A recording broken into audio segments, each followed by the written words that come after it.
Good afternoon, good morning, good time of day to everyone who's coming on in. Welcome to the Sick of This show. It's a little later in the morning than normal, but wanted to account for Sherrod so that he had time. He's at a busy point in his schedule with schooling and with finals and exams and end of Yeah. semester stuff coming up. And I totally get that. So, like, I've been there before. So, glad we could reschedule a little bit today to have you on, man. Yeah. I know I saw you yesterday um, while we were on Banner and Backbone for the window of discussion, but I wanted to have you back um, to continue that talk and pick people's minds in the chat too. Pick your mind, Yeah. but pick people's minds in the chat too for people who might want to weigh in on 20 year and 20-month strategy planning and what's the difference, why it's important, why we need to do both, and why maybe 20 years is too short for a time frame for what we need. Yeah. And so Stephanie Wilson is spitballing an idea that I want to take like as hard as we can is the Tricentennial Action Group, or TAG, You're It for Democracy, will be our slogan. Is so. Good morning, Shane. Welcome in the chat, my friend. Good morning, everyone, as you come on in. So, shared with that in mind, with the Tricentennial Action Group, TAG, You're It for Democracy in mind. What do you think, man? How are you? I'm doing very well. I'm glad I didn't miss this important discussion on the distinction between 20-month plans and 20-year plans and long-term versus short-term. I'm doing well today. Just very, very happy to be here. Happy to Good. get in. Good. I'm glad to have you here. So I wanted to first let's hit some key pieces of the new things that are in the news today because you Yeah. guys just put out an article Oh, yeah. not too long ago this morning that I restacked and requoted twice now because I think it's very important. Is the one about um, Donald Trump saying that we should hang the seditious traitors that are the Democrats for checking notes of telling service members to follow their oath of commission or enlistment, because both outline not following illegal orders and that your duty is to the Constitution over party. It's to country over party. Um, and how do we go on offensive for that? For taking the narrative, which is part of defining a 20-month plan, um, and how we achieve by mid early 2027, I guess, roughly 20 months from now, is how do we achieve before the end of this presidency is supposed to be over a new regime or a new presidency or a new Congress that actually does something and a new Supreme Court and laws that care about people, compared to, hang Democrats for having the gall to say somebody should follow their oath. Yeah. So, today, just for a little bit more background, there was a joint video from Democratic lawmakers with military and intelligence backgrounds who urged service members to refuse illegal orders. And then Trump basically posted a message, like Nick was saying that they are having it's seditious behavior and it's punishable by death. He's reposting Truth Social posts that said that we should hang those Democratic lawmakers. Just absolutely atrocious behavior from a sitting president. Yeah. But something we have to acknowledge is that we can't let this type of behavior that we know from Donald Trump. We know that this is how he works. It's that attack, attack, attack, defend, defend, defend, never tell the truth. These lies, we have to make sure that this doesn't stop us in our resistance movements. And we have to create our own goals that stop and get away from this atrocious behavior from Donald Trump. No, I like how you frame that is get away from their narrative and frame it in our narrative. And that doesn't always mean responding to too much to things like this. Like We're responding to this just to make sure everybody knows Donald Trump said this. It's stupid.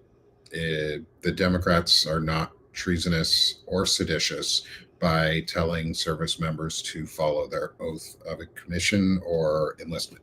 Simple as that. Yeah. Moving on. There are more important things that Donald Trump has done that are treasonous, in my opinion. Um, and proving treason is very hard and very difficult, but part of proving treason is shifting public opinion to acknowledge that treason has happened, um, and defining what treason is. And I think part of the next 20 months has to be defining treason in the modern day, and how does that apply to a sitting or past president. Doesn't have to be just for Trump. Like, I don't, this is not just about Trump. This is about protecting and securing a long lasting democracy, a tricentennial action group for 50 years from now. When we hit 2076, we are at our 300-year mark as a democracy with a much more robust system. Um, so I want to get your thoughts a little bit about that, on the idea of like defining treason. Should we be using words like that? What type of impact do using words like that have to you? Like, if I tell you I think somebody has committed treason, what does that mean to you compared to like what I just defined, what could possibly be treasonous, or as we will discuss, what I think are treasonous acts. Yeah, I think that this is another, long-term goal. Public opinion is such a crucial part of this, and I think it's a crucial part because we want to know how this is going to reflect in the history books, right? Which is a long-term goal, and we have to highlight that we follow the rule of law, and Donald Trump and his administration don't.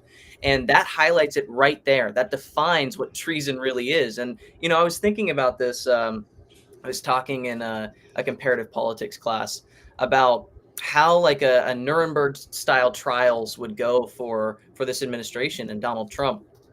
And I thought of the idea of we need to make sure that what has happened is able to be seen as this has happened. I think a lot of people's public perception on January 6th, or what Donald Trump has done deflecting and disobeying court orders, a lot of people that are in the MAGA sphere don't believe that happened. Future goal wise, I would like to see, and this is just a hypothetical, I would like to see possibly having them explain that these instances have happened or testify that they have happened so that we're all in the same boat. My professor basically said, if we offered Trump a pardon to admit that he had something to do with January 6th, so that we all were cohesively in the same boat that this actually genuinely happened, what would that do for the state of the country? And what would that do for our headspace when it comes to Donald Trump and this administration? That's a great question. And I think we need to answer it soon. I think part of a Yeah. 2-month plan is Yeah. answering that question soon. Like, what is treason, and how do we ensure that anti-constitutional acts are punished and held accountable, for the actions? And what does that mean? Part of that is obviously there needs to be an accountability agenda, Yeah. for whoever's running. And if you're running for office, whatever party you run in, Democratic, Republican, non-committed party, fourth party, whatever the fuck party, unless it's Green Party, because I know you're Russian trolls, Jill Stein. Stay the fuck out of our political Dude. system. Like, go the fuck away, Jill Stein. Seriously. God, she's the worst. Like, we have pictures of you dining with Putin. Just go away.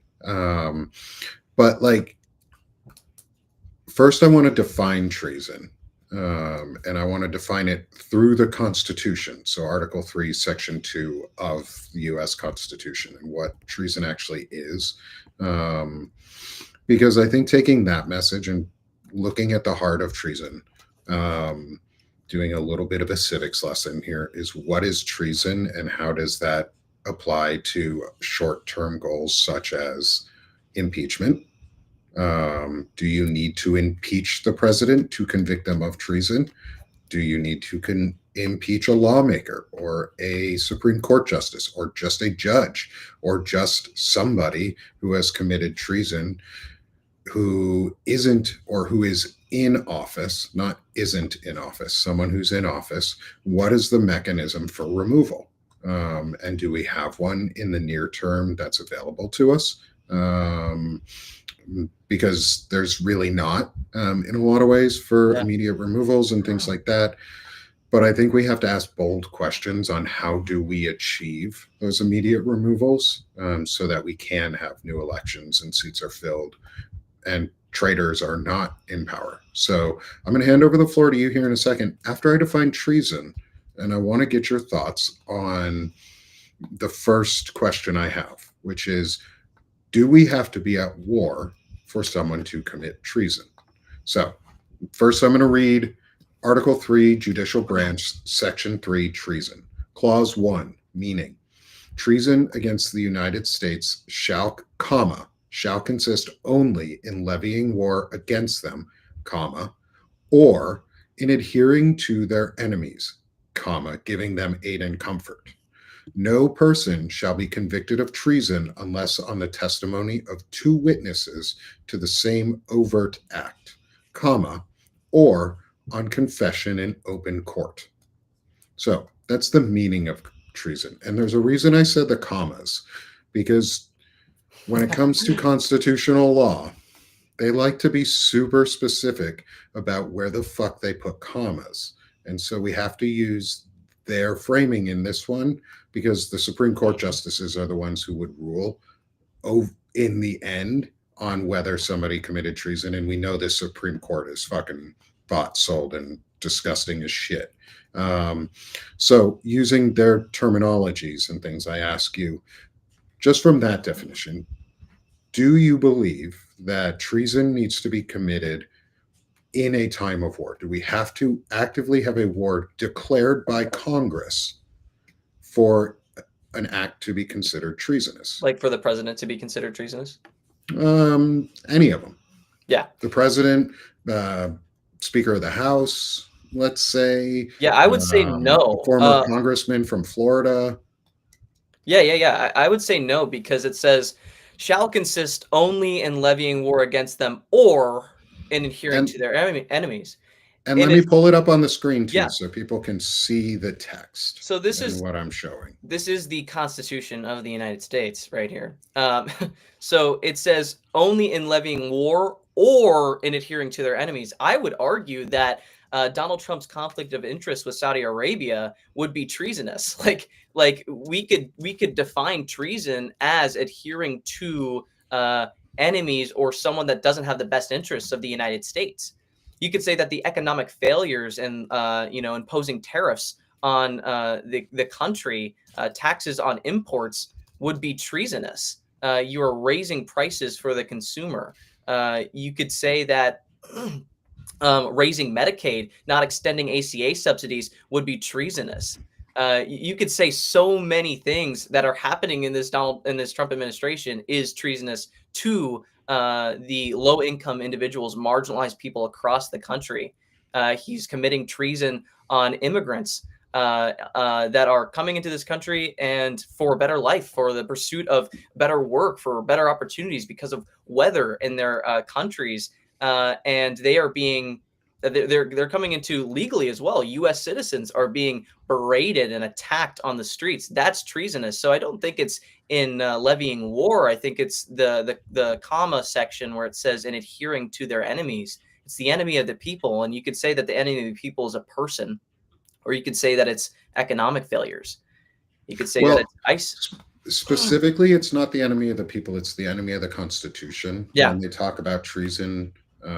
And this, I make sure I learn that subtle difference from Judge Ludig, who is a conservative law judge or justice, However, he's also a hyper fundamentalist or foundationalist, not a fundamentalist, a foundationalist for the constitutional system. And I'm trying to use different words than conservative or progressive on this because he's a foundationalist. A constitutionalist is that poisoned word that they Yeah. talk about, but he believes in the structure of the Constitution and the Yeah. importance of the document and what it can give us. And I guess Um, what I meant was, the Constitution protects the people, so it's the enemy of yeah, the Constitution that directly affects the people, yeah, and so when you're hurting the people and the people are protected under the Constitution, technically it's the enemy of both the people and the Constitution, vice versa. And so I would say that in that little section or adhering to their enemies, that enemy would be the enemy of the Constitution or the people. Yeah. yeah. And I also think that just reading it, there is no statement that the U.S. itself has to be in a declared state of war, No. and I think that's very important because most people say or a lot of people are from the school of thought that treason can only happen during war. Well, using modern examples, let's say you have a hypothetical president who is hypothetically a witting or unwitting um, spy or asset. At this point, he would be more or less a witting asset. Like he wanted the money, he needed the funds, he got the acclaim, he got everything he wanted. He was a witting aid to the Russian undermining of our U.S. government. Russia has declared a war against us. We're not openly declared war against Russia, however. And so I don't think a hypothetical president, actually a real life president, who is very realistically a national security threat because he is selling documents. He is willing to just sell secrets. He likes money, and Putin and Russia used him to create a puppet. And he is levying war against the American people. Yeah. And I think we can easily argue that taking food benefits away, killing Americans because you don't want to feed them, starving your citizenship is levying war and or aiding and Yeah. comforting your enemies. Like you are weakening your national security interests. He took away all the internal CI counterintelligence units, and they're now performing border security, and they have done 33% less about or less sex trafficking work and investigations. So we are less safe because of that. Yeah. He is aiding and abetting every time he lets such as Putin land in Alaska and have the red carpet rolled out for him. Putin's a war criminal and is murdering and is murdering innocent civilians to an allied nation. That's an enemy. That is the enemy of that is the enemy of our people. We have chosen to stand with our allies as a people, the Ukrainian people. We as the people are choosing to stand with Ukraine. Whether our government likes it or not, that is the national opinion, is to stand with Ukraine. And anytime he prevents missiles from being sent to, or he inhibits and puts Zelensky on 2-week taco notice and doesn't do anything to help and allows people to die innocently, if the American people say loudly enough that that is aiding and abetting or aiding and comforting our enemy, that is treason. We are the arbiters of truth in America, the citizens, not these small, tiny group of people. And I would say things like also ICE. What are your thoughts in terms of ICE or DHS in a larger sense right now? I know there are some useful and good components of DHS, such as the Coast Guard, which should probably just move under the Department of Defense. But what do you think about the use of ICE against American citizens, and just racially profiling Yeah. while doing these other destabilizing events. Do you think those would be considered possibly levying war or aiding and comforting our enemies? Yeah, 100%. ICE now has the largest budget of any enforcement agency, bigger than the FBI, bigger than the DEA. Like, of course. I mean, ICE is literally attacking U.S. citizens. I would consider that waging war against the people. Also, Trump did declare war on American cities. So it's like it's out of the question, because he has said these things publicly. Like Yeah, he has said he is levying war against American citizens, against U.S. cities, against Democratic lawmakers. He's literally reposting posts on Truth Social saying we should hang Democratic lawmakers. I would say that's levying war. I would say that's levying war. at this point, yeah, because Democratic lawmakers have been assassinated this year. Yeah, yeah, Like, who was it? Melissa Hartman out of yeah, Minnesota mhm, was assassinated this year. Her and her husband and their dog. yeah. And the Republican progressive group They cheered it laughed on, about it. laughed They laughed about it, about it on Twitter. and encouraged this type of behavior. Yeah, Donald Trump's words this morning are an encouragement of this type of behavior. Yeah, Melissa Hartman or Hortman, sorry, her husband and their dog just murdered in their house, and a sitting legislator was laughing about it. yeah. Like, it's disgusting, And I want to and it's mention, sorry, yeah, I want to mention that when we talk about these things, this feels more like, I mean, we know how hard it is to get stuff done in the United States. That shouldn't stop us from trying and doing the best we possibly can to get things done. But we saw from the last impeachment on Donald Trump that he wasn't convicted. And no, so trying to do something about it right now is difficult when we could be focusing on the attainable actions to get to a 20-year goal where we can prosecute, where we can have those Nuremberg style trials on this administration. We have to fill up the gap that the government is not filling I don't in think we order to can get wait there. 20 years though for No, that type of of goal. course not. I just mean like long term, a long Yeah, term goal. We can't wait 20 years, but it is more of a we can't. I don't think that we're going to have the ability to get this done in 20 months. We should do our best to get to the point where we have a long term plan where we can get there. And yeah. and that's why it's good to think about these things. And I think having these conversations now is important. Um, but yesterday, and I might go a little long here. Yesterday, we had a conversation about the election system, about multi-party politics, and I might be switching course a little bit, but I think it's Oh no, also this is important great. This is great. for the great topic of this discussion. Um, we were talking about multi-party politics and the why can't we? And I think it's a good thing to answer because the why can't we happens to do with the how. We are under a system that constrains us from having a multi-party system, and it's not illegal to do in the United States. We have multiple parties. We have many parties in the United States. It's just the system doesn't allow them to prosper in the way that we want them to prosper. To do something like changing the whole electoral system in the United States, which takes so long to do anything because we don't have a parliamentary system where Yeah, things get passed like that.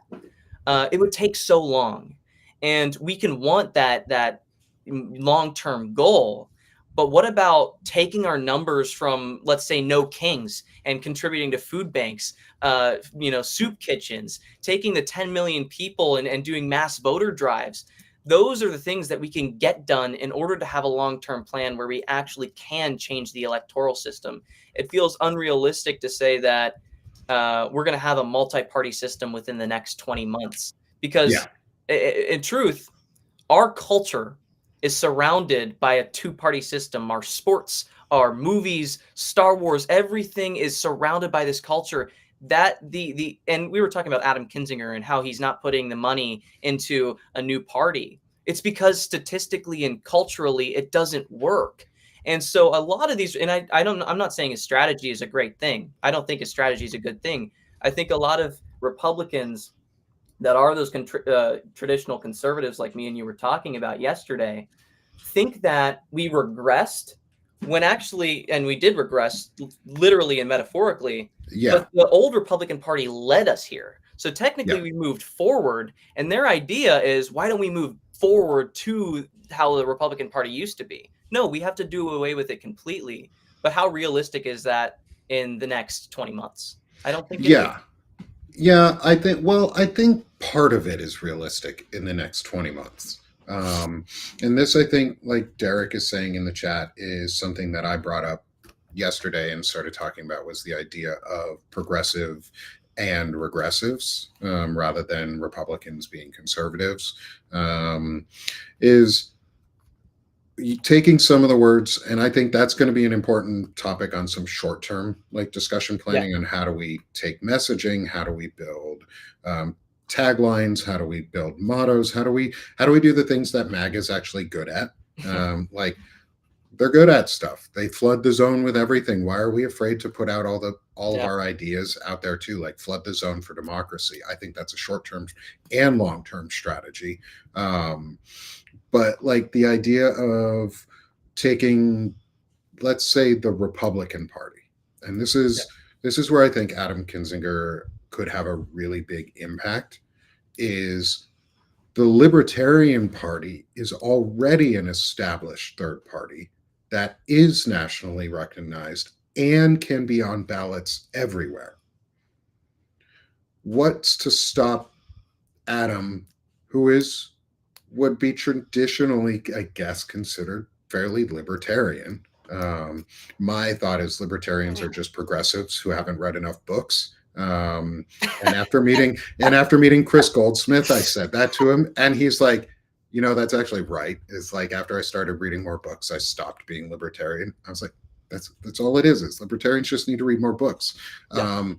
But I Keep the think he history of would the like, United States. yeah, like, I think he could take an existing party. Like, there are existing party structures for the smaller third parties that fold into larger parties, like the American Worker or the Workers' Party, that Mamdani is part of, Yeah. or the Working People's Party, I think it is a sub party of the Democratic Party. It Yeah. can't run everywhere in the country, but it can run as a semi-parliamentary idea. Could What's Adam take the libertarian side and just refix it? Like, they had so much kind of good ideas, and then they spewed out the Proud Boys. But besides that, besides the hate groups, do you think they could take over something like that, like an internal structure?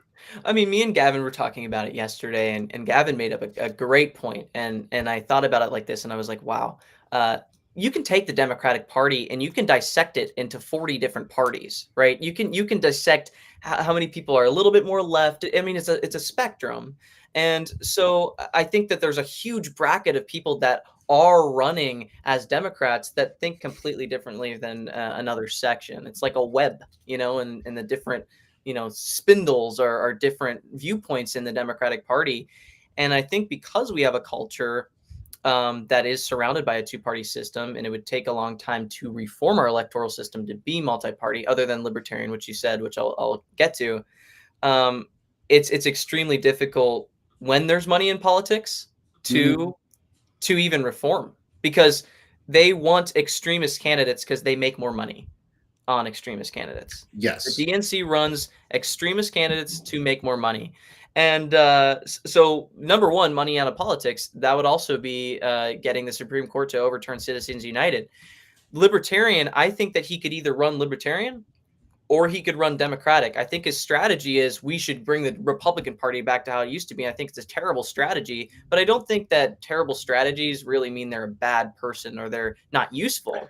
And I think if we encourage our leaders, if we encourage people like Adam Kinzinger to stop doing this bullshit and get on a better strategy, that's where it leads. So, Nick, I think that the libertarian thing is a great strategy, or he could run as a Democrat, and we could start reforming the way we structure the Democratic Party to be a party for everyone. Because I think that people traditionally think that the Democratic Party is just for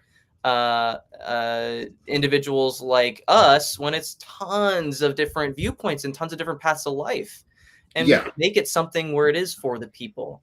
So yeah. Yeah, the thing that I know people have a hard time getting around, and this is sort of what we were talking about yesterday. And I was talking to Fred Pogue about this yesterday too, was people hear Democrat, Republican, Yeah. Democrat, Republican. That's all you hear. It's Yeah. just Democrat, Republican. And they're toxic words. They are legacy values. They are broken institutions. And they're failures at this point. Like the National Democratic, and this is me separating the National Democratic Committee, let's say, from state parties. State Democratic parties are doing really well in a lot of places because they have been taken over by their progressive grassroots organizations and their teams, and they are building infrastructure. Look at what Virginia did. It took 10 years to make sure that they did what they did, and they instituted it. That's what happens when you put a plan in place and do it, is you win.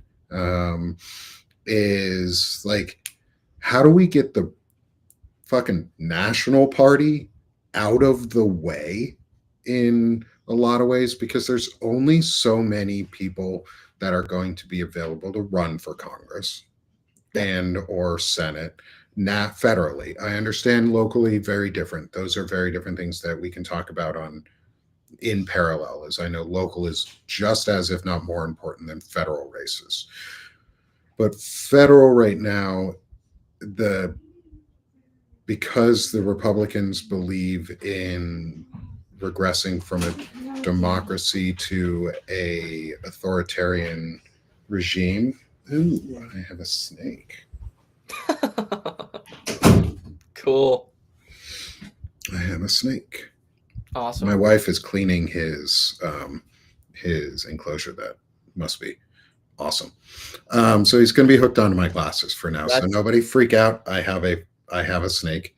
The democracy snake. Democracy snake.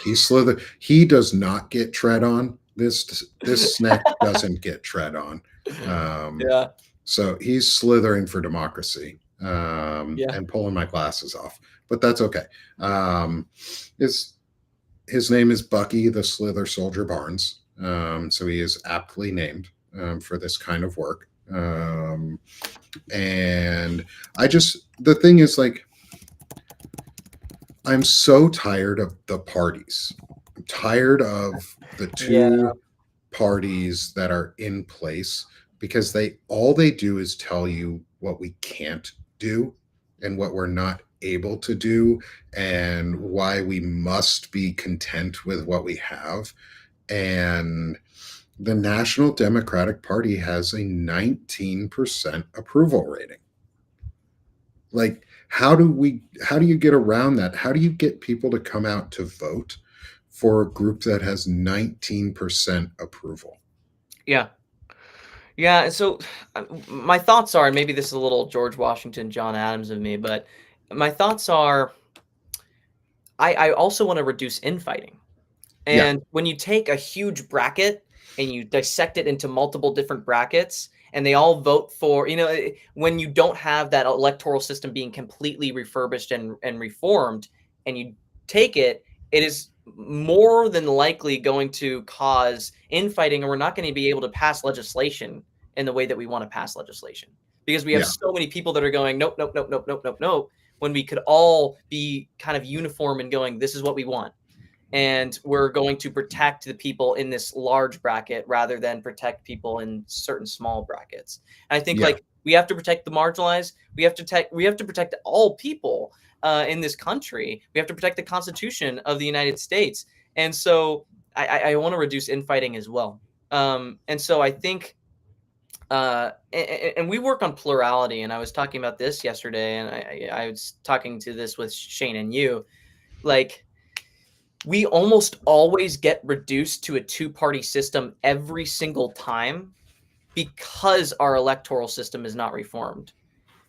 Because we work on plurality, and it's three different parties, libertarian, let's say Democrat, Republican, Libertarian, 40% for Democrat, you have like 35% Republican and 25%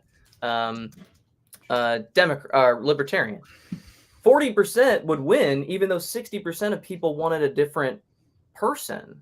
Yeah. And so that would it shapes the fact that only two parties end up getting the majority of votes every single time.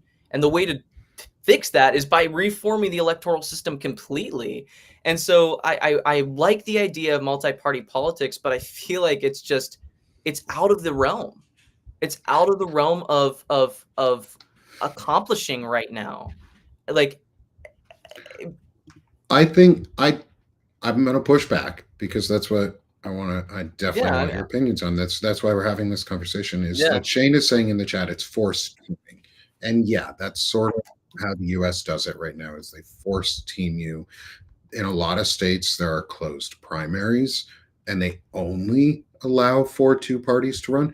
And I think it's more on the states right now to unlock the potential for third and fourth and fifth parties to more easily run, because I think the states are limiting it in a lot of ways so that they can maintain two-party politics. But there's a couple states in our union that have more than two. They have 3 or 4 functioning parties at the state level. We have them. It's legally allowed. Yeah, I just think the function for creating a third, fourth party is there. We're just choosing to suppress it on the federal level compared to the state level. Yeah, and I agree with you. And I'm not saying that I don't want that. Oh, no. I definitely know you're not. I'm saying that the system forces two parties. And even though it's like states, it's like the system forces those two parties. Because, like the voters or these large coalitions or the DNC and RNC, they don't want to waste their vote on a party that cannot win. And typically, these third parties don't win because we have an electoral system that favors and forces two parties. And so to reform all that, that's our 20 to 50 year plan. That's a 20 to 50 year plan. So what is let's say, since we're talking both short and long term plans here, 20 months. In 20 months, what would be the two most effective things that you could think of that Democrats could do to ensure long term that something like that could happen? Because the thing is, the change has to come from within the party. If we want it to actually happen, like if we want to go to a multi-party system, both parties from within have to then break apart. And that's okay. Like, we can do that. We can figure out how to get it so it's kind of coordinated that they both happen at the same time. But in the immediate 20-month future, what do you think that we should be most heavily advocating for to get our democracy like in a place where we could have real representation again? Yeah.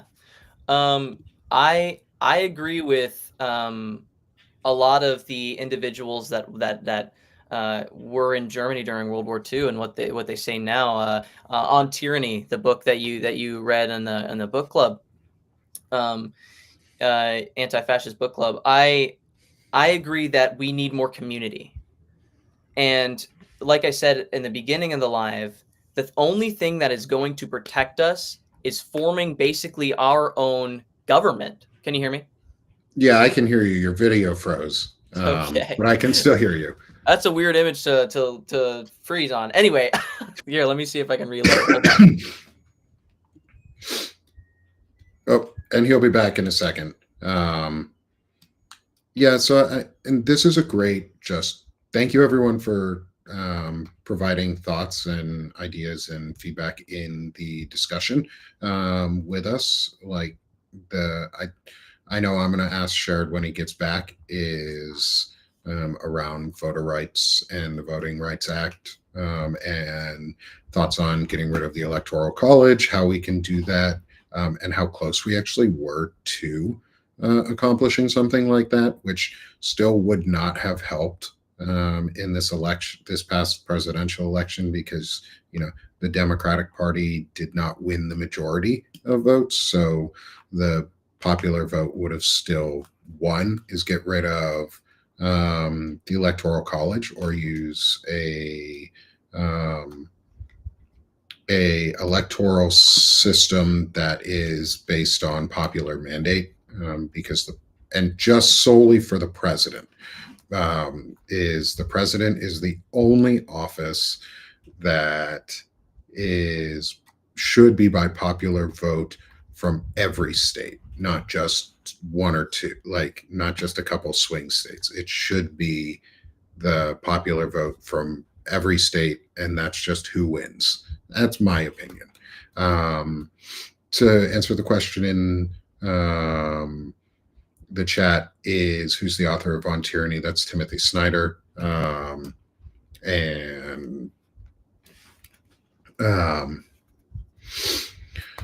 Sorry, getting derailed. But I encourage everyone to think on the idea of encouraging, if you are in a democratically elected, if you have Democratic representatives or Democratic senators who are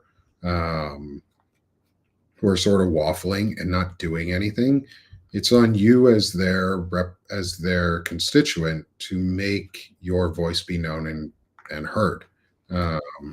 And on a state level, that can be slightly different around the Electoral College stuff. Welcome back. So sorry. I think my Wi-Fi got messed up. Well, there's a storm nearby in our areas, so that our power flickered earlier, so it may be coming up your guys' way. Okay. Well, I guess I'll go back to what I was saying earlier, which is if we want to protect ourselves from this administration and make sure that we can fortify a long-term plan, I think that we need to have community. We need to take, like I said earlier, our numbers from No Kings. This is 10 million people that we could maybe, instead of going to, and I'm not saying that the protests aren't amazing, but maybe your way of protesting is going to a food bank. Maybe your way of protesting is volunteering. Maybe it's doing a community garden. It's filling up those gaps that the government's not filling. And that protects us from the government invoking tyranny on us, really pushing us to just fall. We don't want to fall. And if we make sure that all of us collectively are helping each other, creating our own socialistic, democracy underneath, that's going to protect us from any tyranny coming from the top. Bottom up. Yeah, I totally agree. It's always been bottom up. Democracy is community. Mm-hmm. I've said that quite a few times, actually, is democracy is an extension of community. So build your community strong and your democracy will get stronger just by existing, because we vote every single day. We vote with our dollars, we vote with our feet, we vote with our voices. And we vote by lifting up other people's platforms and encouraging people to run for office. And if you are thinking of running for office and you have put in the paperwork and are going to run for office, talk to us. We'll platform you. We'll push back on you. Most of you all know how I talk and I interview. I'll ask you questions and push back on you. Sherrod will do the same. Shane will definitely. Shane will kill you. He'll kill you. Might light you on fire, but that's okay. He'll light a fire. It's in a good way. It's in the best ways. Yeah, Shane will light a fire under you and get you going, because that's what he does. He's a firebrand. He leads. He leads these discussions. But if you're thinking of running, run. Go to runforsomething.net and run, or hit the QR code in the top corner of our screen, top left corner, and donate to Feeding America, and help us continue to fund our Feeding America donation campaign. So good. Volunteer in your community. Do all of the small things that you were taught were like important when you were growing up, about what made community special. Is go make that community. Stop waiting for other people to make it for you. Here, I have a link that I'll share in the chat. It's called wherecanirun.org. You can actually go to that link, and it's under Run for Something. And basically, you put in your address, your email, your birth year, and it tells you exactly the offices you can run in your area. And so if you go to that link and you type in all that information, some of it's optional. You don't have to type in too much personal information, but you can find all the offices in your area that you can run for. So, and the QR codes in the top left corner of the screen now is, and I'll make sure to add it in the show notes too. So everybody can go click on that link who is interested. Is there's what 300 million people in the US. There's 60 something. There's a couple 100 million of us who are voters, or should be voters. Yeah. There's a lot of us in this country who are eligible to run for office who have probably thought about it at some point in their lives. Now is the time. If you have ever thought about it, I am absolutely encouraging you to go to Where Can I Run? Like that, if you want an immediate 20-month solution, you want to be part of the 20-month solution, is use whatever platform you have to flood the zone for democracy. I want to learn from some of the things that these people have done. Like, they suck. Republicans suck. Steve Bannon's pretty shitty, like one of the worst. But the tactic of flooding the zone is incredibly powerful and incredibly useful, because they throw a ton of shitty ideas out there to have them stick at the wall. Why don't we throw a ton of good ideas out there to have something stick at the wall? Like, I'd rather throw out the idea of a parliamentary democracy that we can have with multi-parties and multi-platforms across this nation, where we don't have to wait until 6 years are up or 4 years are up to remove corrupt individuals. I think that is something worth fighting for. And I think I get to use my platform to discuss that and talk about it. And if you have a voice and a platform to do it, talk about it, discuss it, work with your friends in the background, contact us, run for something. Go to Where Can I Run? That way, QR code up there. Go click on that, go scan that, and flood the zone with democracy. If you could, there's one called, it's the National Democratic Training Committee. And they have tons of different free courses on relational organizing, how to volunteer, how to run, how to win, how to get your campaign started. It's really useful information. It's free courses. I took a ton of courses on organizing and, personal network mapping and field. So I think a lot of people would get use out of that. Yeah, and I just put it up in the corner too. It's called traindems.org. And what that is fighting from within the system and within the current political power structure to get what we want. If we want to have a multi-party system with, say, more parliamentary style representation, with a largely expanded House of Representatives, which I think could be part of a 20-month plan. That's an easy change. That's just a law. It's just an arbitrary number that Congress set in the 40s, 1940s, almost 100 fucking years ago, people. 80 years ago, we decided that we were going to set the number of Congress to what it is today. Nick, that's just a law. Nowhere in the Constitution says we can't change that number. What do you think about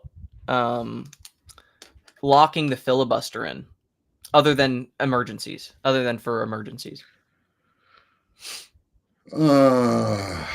That's just my question to you, because there's so much talk during the shutdown of abolishing the filibuster. Let me think about that. Yeah. before I give you a good answer, because um, Because it's I Senate think the rules. Senate requires a lot of extra discussion and changes. But I think the most impactful things we can do immediately, I think Senate is part of a 20 to 50-year plan of restructuring, Yeah. rebuilding, and changing. Um, but I think the most immediate and the most impactful things we could do are really around expanding the House of Representatives. Yeah. And so Lawrence Winterman and I talked a little bit about this the other day, or last week, and he gave me a fairly precise number, because there's a very good like mathematical equation that has been identified that says specifically how much percentage of the population you should have as representatives in a House of Representatives, parliamentary, whatever you want to call it, style system. In the US right now, based on our population, it should be about 750 representatives. I think we could easily advocate for that to change the law. And I think what it would also have a downstream immediate impact on is it would hyper target gerrymandering in a Yeah. way that That's is the biggest thing. inescapable to create districts that are fair. And I think everybody could get behind that. Like, people are tired of not being represented by their representatives. Well, then we force them to just add more, just add enough so that we have real representation and they can't cheat. What are your thoughts Yeah. on that as a shorter term goal? Is like action point start advocating for increasing the size of the House of Representatives to a really legitimate proportional number to our population. I think that or just any solution to gerrymandering is going to be a big thing, because the whole reason it's capped at 435 is because they started gerrymandering and redistricting to make sure it's even for population, and that really hurts people in a multitude of different communities. So I think that is something we can advocate for, or just advocate for an end to gerrymandering in a certain way. And I want to address a comment or seeing on the live. Patrick said, "Did you get my early messages on the strategy earlier in the chat about siphoning a third of Democrats and and flooding the zone for an independent candidate?" Yeah. So, Patrick, yeah, what we're talking about basically is how it would be difficult to do that under the system that we currently hold. And even though we have a future want for third parties to work, it is really difficult to siphon certain brackets away from the main bracket, and then we aren't able to actually get anything done because the system forces two parties, and the system doesn't work for us. The system's a terrible system. Okay, And so here's an idea. yeah, I know the libertarian wing kind of sucks yeah. on pretty often on the Republican Party. What say we because they caucus I know where you're going. separately from the Republican Party. They choose to align with the Republican Party. What happens if Adam Kinzinger comes and wins the chair of the Libertarian Party, doesn't run for office, but becomes the chair of, say, the Libertarian Party, Mm. and then caucuses with Democrats? See, They don't have to be that's how we Democratic, can do it. but they That's how we can do it. caucus. Nick, that's a great idea, because we see Bernie Sanders independent, he caucuses with Mhm. Democrats. Imagine that on a large scale. With a Democrats would full be party that's already there. and Democrats would be able to get so much more done because there's more brackets. There's more Yeah. brackets under the whole thing. We have the Libertarian, we have all the people in the Democratic Party, we have the Social Democrats, we have that would be really spectacular for us, So I think. here's what happens is, if you create a, let's say, uniparty, is what they've, Mm, evil mhm. word, uniparty, that spans the entire political ideological spectrum, you no longer have a uniparty.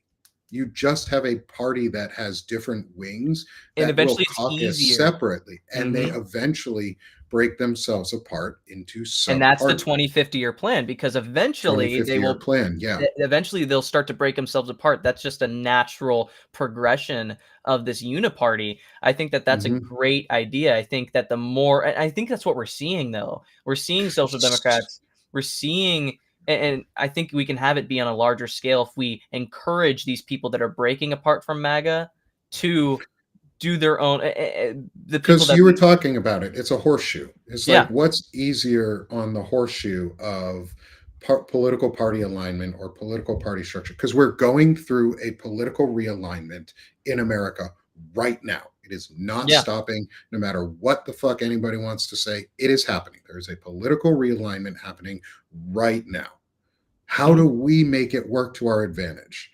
Part of that is we have to take the existing parties that are there, the existing sub parties, and make them and encourage them to caucus with the Democratic Party. We have to play the game to win the game, and, Yes.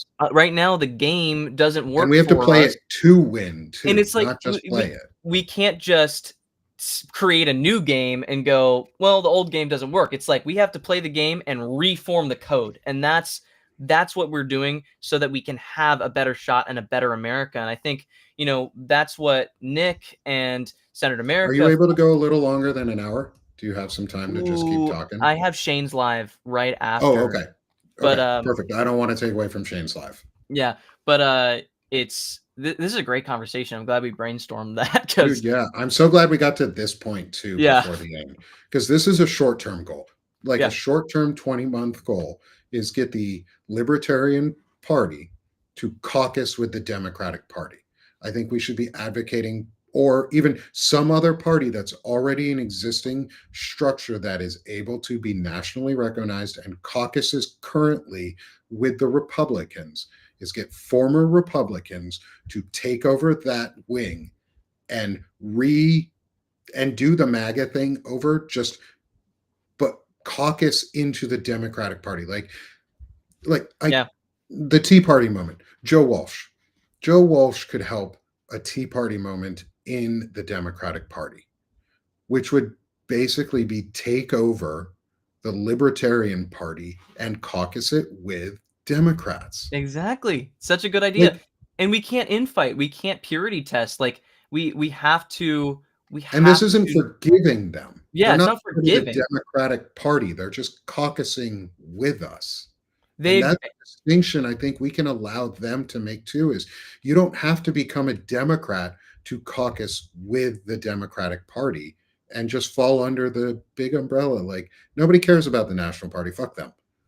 You can just caucus with us and call yourself a libertarian Democrat. yeah. And then that keeps accountability. It also shows that their actions are aligning with people that if they actually do want to protect marginalized groups. Like I think that that would probably be the easiest scenario to get done within a 20-month period. I want to reach out to Adam Kinzinger I'm going and to reach out to Evan Fields on this too. then I And will me and Gavin are going to plan to go to the Principles First Summit, the second one or the next one in February, and I'm hoping that he'll be there and we can strike up a conversation. So, yeah, this is great. awesome. I'm so glad we had this talk today. And I know we're just about out of time, so you can get to Shane's show. It is, as always, I want, sorry, as I try and hold back a hiccup. As always, is sell yourself. I want people to know where they can find you, how they can support Centered America, and just a quick blurb so people know where to support your work and how to get in touch with you guys. Yeah, And for sure. hold on, let me switch over to your Oh, QR code. don't worry about it. There we go. All Now right. sell yourself. Hi, my name is Sherrod Swaney. I'm the director of Centered America. If you're new to me and seeing me on these lives, please go and subscribe to Centered America. We are a pro-democracy. We're defending democracy, resisting authoritarianism, giving resources back to the people. We do just our news bulletins every single day, sometimes multiple times a day, so that you're informed on what's going on. I think that's a big part of defending democracy and being pro-democracy, is knowing exactly what's going on, having the information and facts to be able to talk about it, to be able to defend your side. And defend the Constitution. And so we also do veterans care packages, packages for marginalized communities. We are donating to Feeding America. We are doing just a ton of work, and it'd be great. You can also look at our website, centeredamerica.org, for more information. Thank you so much. It's great to be on. Yeah, it's so good to have you, my friend. Please support Centered America. I do. I'm a paid subscriber with them. I absolutely encourage people to become paid subscribers with them, because the work they're doing is really important. And I get to have discussions with them. So I like the guys. They're doing great stuff. Please help the work that they're doing so they can help more of us. And then help me here too at Sick of This Shit Publications. Join me as a paid sub. That helps me stabilize and build the network. Join me as a founding sub if you want to. I offered those, slightly more expensive per year, but you also get a commission poem out of it. I still owe some people some poems, and you guys will help me be able to eventually buy in or pay for an assistant to help me do some of the scheduling and all the tool development and stuff like that. So please become a paid sub with me here at Sick of This Shit Publications, and join Sherrod and me for our next live together. We talk every Wednesday on Banner and Backbone, and I'm going to have him back for more of these discussions because I think we can make a huge impact and make them really quickly with this type of possibility and avenue of approach. We got to be creative, and we're done being sick of this shit, so we're doing this shit. So thank